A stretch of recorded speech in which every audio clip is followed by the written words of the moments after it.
Es atkal sveicinu jūs no Baznīcas kalna. Un mēs sākam janvārī jau otro trešdienas vakaru, runājot par baznīcu. Un pirms es šajā vakarā to daru, es vēlos nolasīt īstu tekstu no Lūkas evaņģēlija 14. nodaļas no 28. panta, kur mēs tā lasām. Jo kurš būtu jūsu starpā, kas gribētu celt torni un pa priekšu neapsēstos, lai aprēķinātu izdevumus, vai viņam pietiks līdzekļu darba izvešanai? Lai vēlāk, kad viņš jau ir licis pamatu un nevar to pabeigt, visi, kas to redz, nesāktu zoboties par viņu. Sacīdiem, šis cilvēks iesāka gan celt, bet nevarēja darbu izvest līdz galam. Vai arī kurš ķēniņš, kas grib iet karot pret otru ķēniņu, pa priekšu neapsēdīsies, lai neapspriestos, vai viņš ar saviem 10 000 varēs stāties pretīm tam, kas nāk virsū ar 20 000. Un ja nē, viņš, kamēr tas vēl ir tālu, sūtīs vēstnesis, lai lūgtu mieru. Gluži tāpat neviens no jums, kas neatsakās no viss, kas viņam pieder, nevar būt mans māceklis. Pirms jau daudziem gadiem mūsu draudz vairākas nedēļas analizēja un mazās grupiņās risināja un runāja teiksim, savus pārdomas par Rika Vorena grāmatu Mērķtiecīgā dzīve. Vienu daļu jūs to ļoti labi atceraties. Tās bija tāds 40 dienas ilgs garīgs ceļojums, ja tā var sacīt, kur mēs mācījāmies teiksim, pārdomāt savu atbildu uz dzīves vissvarīgāko jautājumu, proti, kāpēc es dzīvoju. Ja mēs katrs un visi kopā veidojam šo baznīcu, kurai mēs gribam piederēt, šo īsto baznīcu, tad skaidrs ir tas, ka tas jau ir visas baznīcas uzdevums. Visas baznīcas uzdevums. Ir tāda bērnu grāmatiņa par Alisi brīnumzemē. Un tajā grāmatiņā tur ir ļoti daudz tādu gudru padomu patiesībā, kā jau pasaka grāmatās. Alisi nonāk ceļu krustojumā, un tur viņa redz kokā kaķi sēžam. Un Alisi jautā tam kaķim, pa kuru ceļu man iet? Pa kuru ceļu? Un kaķis ir gudrs kaķis, viņš saka, kur tad tu gribi nokļūt? Un ko Alisi saka? Es nezinu. Un tad kaķis viņai atbild, Alisi, tad nav svarīgi, pa kuru ceļu tu ej. Ja jau tu nezini, kur tu gribi nokļūt.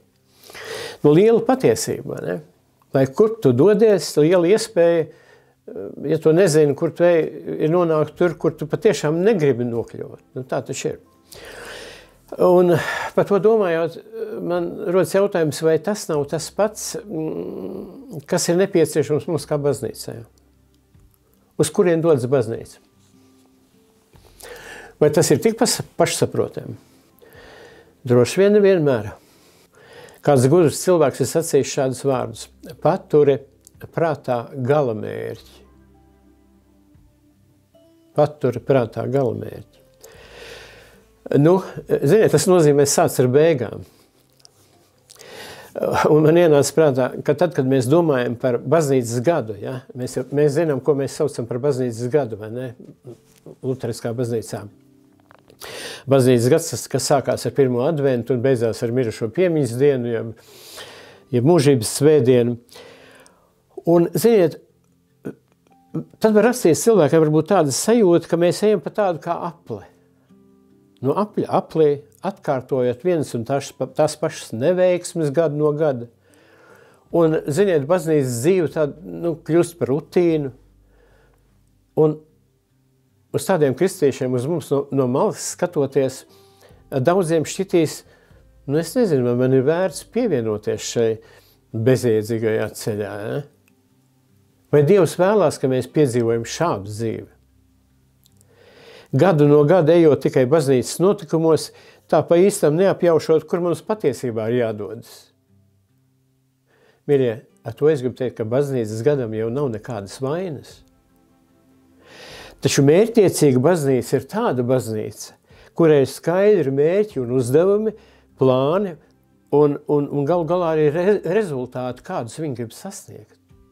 Ziniet, reizēm kristieši domā tā, un es esmu arī tādas kristieši, kad es sastaps.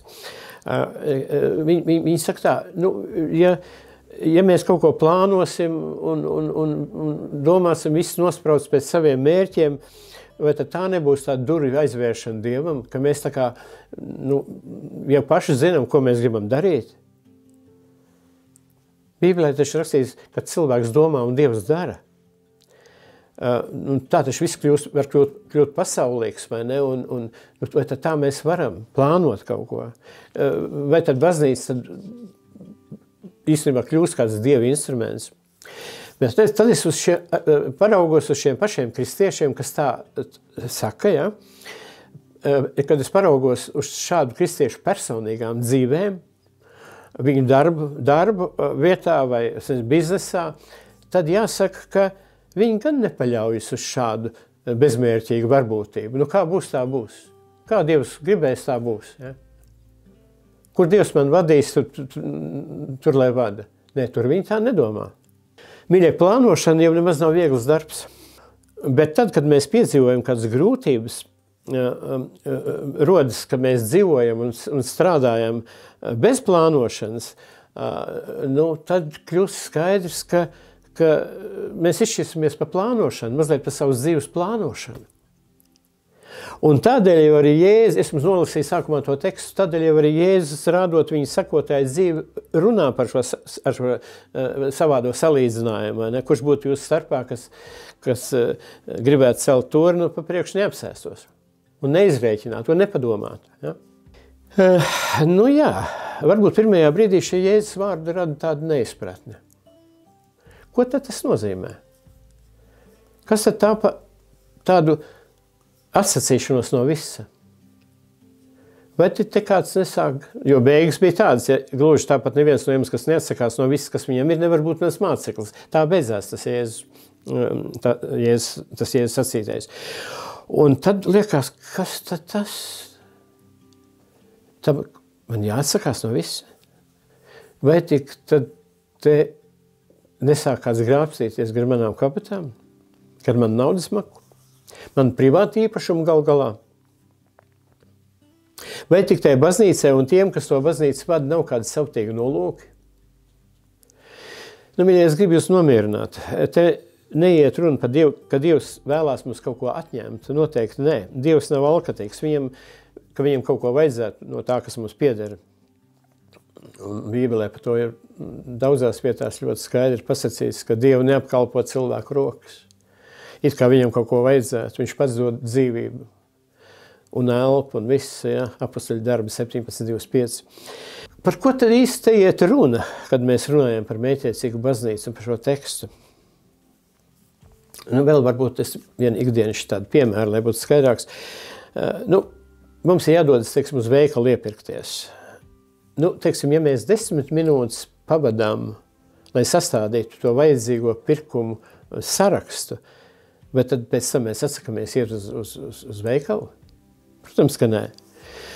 Un tie, kas tā dara, vienmēr saka, ka šāds mazs plānošanas process patiesībā ļoti palīdz. Ja?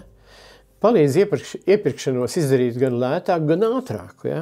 Mēs izvairamies no tā, ka mēs iegādājamies kaut ko tādu, kas mums pilnīgi nevajadzīgs. Un cilvēki, kas tā dara, saka, ka saraksts kalpo kā tāds ceļvedis, un cilvēks iegūst laiku un nezaudē arī finanšu ziņā. Vienkārši piemērs. Un šeit es gribu uzdot varbūt tādu retorisku jautājumu. Proti, kā ir? Vai Dievam arī ir savs plāns? Vai Dievs arī plāno kaut ko? Kā jums šķiet? Vai Jēzus bija mērķtiecīgs cilvēks? Un vai Jēzus bija mērķtiecīgs un vai Dievam ir savs plāns kaut kādā veidā ir iespaido mūsu dzīves? Mīļie, man gribētu sacīt tā, Dievs ir viens varens stratēģis. Visas savas darbošanas plānotājs, to mēs redzam vecā derībā, ja mēs lasām. Un tā ir daļa no Dieva dabas. Dievs ir stratēģis. Bībelē viens teksts, kas man ļoti uzrunā, domājot par šo domu, ir, ka Dievs mūs ir izvēlējies pirms jau pasaulē radīt. Tur tā ir rakstīts. Bet tas nav kaut kas fantastisks. Dievs jau mūs paredzēja pirms pasaule bija radīta. Efeziešu vēstulē ir daudz atsauksmes uz Dievu plānošanu. Piemēram, Efeziešu 2.10. jo mēs esam viņa darbs, Kristu Jēzu, radīti labiem darbiem, kurus Dievs iepriekš sagatavojas, lai mēs tajos dzīvotu. Jā. Vai viens no vispazīstamākajiem pantiem Jāņa 3.16, ka Dievs tik ļoti pasauli mīlējis, ka viņš devis savu vienpiedzimušo dēlu, lai ik viens, kas viņam tic, nepazust, bet dabūt mūžīgo dzīvošanu. Tas ir plāns. Te iet runa par Dievu tādu mērķtiecīgu misiju. Un Jēzus dzīve jau virs zemes arī bija tikpat mērķtiecīga. Tikai 3 gadi aktīvas darbības. Bet cik piepildīti bija šie 3 gadi? Jēzum noteikti piemita tad laika un prioritātes izjūta. Vienā vietā mēs lasām Bībelē, ka brāļi Jēzum sacīja, ka viņiem vajadzētu doties uz Jeruzalēm, lai cilvēki varētu redzēt viņa varenos darbus. Jāņa evaņģelijā 7. nodaļā 3. pants. Un tad Jēzus viņiem atbild: mans laiks vēl nav nācis. Turpretīm jūsu laiks vienmēr ir klāt. Un, mīļie, tas arī uz mums tā attiecās. Un Jēzus šeit nevēlējās izprovocēt tos tautas vadoņus pirms noteiktā laika, piespriežot viņam nāves sodu. Jēzus gaidīja, kad laiks piepildīsies, kad būs īstais laiks. Kad pienāks īstais laiks, kā viņš saka. Un šis laiks pienāca. Bet Jēzus pa to laiku bija apmācījis visus savus mācekļus. Viņš bija ievadījis mācekļus, teiksim, Dieva principu izpratnē. Un tikai tad Jēzus sev atklāja kā ķēniņu. Un arī ļoti dīvainā veidā ieejot Jeruzalemē uz ēzeļu, vai ne? Tātad darbošanās pēc mērķtiecīga un pārdomāta plāna bija tas, kā Jēzus dzīvoja. Nu labi, tas ir skaidrs, bet kā mēs? Kā baznīca rīkosies? Vai rīkojas? Vai mēs esam mērķtiecīgi un efektīvi baznīca? Nu, jāsaka, juridiski baznīca ir šķirta no valsts. Bet par to domājot, vai nav tā, ka šī baznīca sadalīšana no pasaulīgā, šī ticības atraušana no realitātes, zinātnes atraušana no reliģijas, ja? Bet tā nav bijis liela kļūda? Un vai vispār šīs lietas drīkst nošķirt vienu no otras? Viņai mēs nedrīkstam savu ikdienas dzīvi nodalīt no garīgās dzīves. Nevar būt, ka mums ir 2 dažādi mērķi. Laicīgais mērķis un garīgais mērķis. Jo mērķis ir kaut kas tāds, ko mēs gribam sasniegt. Mērķis ir virziens, uz kur mēs dodamies. Jā, pa ceļam var būt dažādi uzdevumi, dažādi lielāki vai mazāki uzdevumi, mazāki pakāpieni, kurus mēs varbūt realizējot nonāksim pie mērķa. Tas ceļš var būt ļoti dažāds, ja? Bet ir varbūt svarīgi dodoties uz mērķi, zināt būt skaidrībā par 3 lietām. Proti par sākumu punktu, kur mēs atrodamies, par ceļa mērķi, kur mēs gribam nonākt, un arī tad par ceļu, kur mēs veiksim, vai ne? Ir jāizplāno šis maršruts. Lai mēs redzētu, vai mums pietiks resursu. Labākā gadījumā, ja mēs to neapsveram, tas var izrādīties ļoti muļķīgi, bet sliktākā gadījumā, es gribētu teikt, tas rezultāts var būt katastrofāls. Un tādēļ, lūk, šī Jēzus līdzība par torņu celtniecību. Mīļie, baznīca, kas nenosprauž tādus skaidrus gala mērķus, un arī šo ceļu, ja, un jau sākuma punktu, ja, baznīca īstenībā degradējas. Neskatoties uz to, kā viņas arī paši sevi vērtētu. Ja. Mierīgā laikā jau nekas, ja, tas ir tā kā tāds nenostiprināts laivas, vai ne, kad viņas tur šūpojās kaut kur pie krasta, bet vēja jau nav, un tā viņas tur mierīgi šūpojās, ja, bet uznāk vētra, un tās laivas tur aizpūš jūrā vai apgāž, un tikko nāk, ja, kādu satricinājumi. Ja. Un tāpēc varbūt svarīgi ir tos nospraustos mērķus, kā es jau iepriekš mazliet tā kā minēju, sadalīt tādos praktiskos soļos, mazākos uzdevumos, Jo tā mēs vislabāk varēsim ieraudzīt, vai mēs attīstamies, vai mēs progresējam, ja mēs stāvam uz vietas. Un varbūt šiem praktiskiem soļiem nevajadzētu būt tik ļoti noteiktiem vai vienmēr noteiktiem. Viņi varētu būt, man gribas teikt, arī tādi elastīgi, jo līdzīgi kā teiksim, slēgt ceļš var mainīt mums savu maršrutu, tāpat negaidīt apstākļi var likt mainīt pieeja mūsu plāniem. Vai ne? Var kaut kas mainīties, jā. Uznāk kaut kas, es nezinu, jā, pandēmija atkal kaut kāda vai liela pārbaudījuma, kur varbūt ir mazliet jāmaina, jā, tā pieeja. Tātad solīt pa solītiem. Lai mēs varētu pārvietot vienu lielu kalnu, var teikt pārcelt, tas ir jādara pa vienam akmentiņam, vai ne? Pa lāpstai zemes, varētu teikt, vai ne? Kā citādāk. Tādēļ ir ļoti svarīgi, teiksim, pielāgoties, improvizēt. Jā, tās ir vajadzīgas spējas vadītājiem baznīcā. Jo mērķi un uzdevumi ir tikai līdzekļi, lai nonāktu galā. Bet tas jau vēl nav galapunkts. Nu tā, ir normāli, ja mēs koriģējam mērķus un uzdevumus, bet mēs nekad nedrīkstam pazaudēt savu skatienu uz gala mērķi. Un kāds tad ir mūsu gala mērķis? Interesanti. Nu, atceramies Jēzus vārdus, ar kuriem viņš nobeidz stāstu par plānošanu un mērķtiecīgumu. Viņš teica tā, gluži tāpat neviens no jums, kas neatsakās no viss, kas viņam pieder, nevar būt mans māceklis. Mēs gribam būt Jēzus mācekļi, viņa sakotāji. Būt ceļā, ko Jēzus nosauc. Es esmu ceļš. Būt viņā. Jā, ko patiesībā nozīmē šī atsacīšanās no visa? Atsacīšanās no visa. Vai tā nav mūsu dzīves izvērtēšana? Izsijāt būtisko no nebūtiskā? Izvērtēt prioritātes? Vai galamērķis nevarētu būt atrasties vienotībā ar Kristu, ar Dievu? Būt šiem patiesajiem cilvēkiem?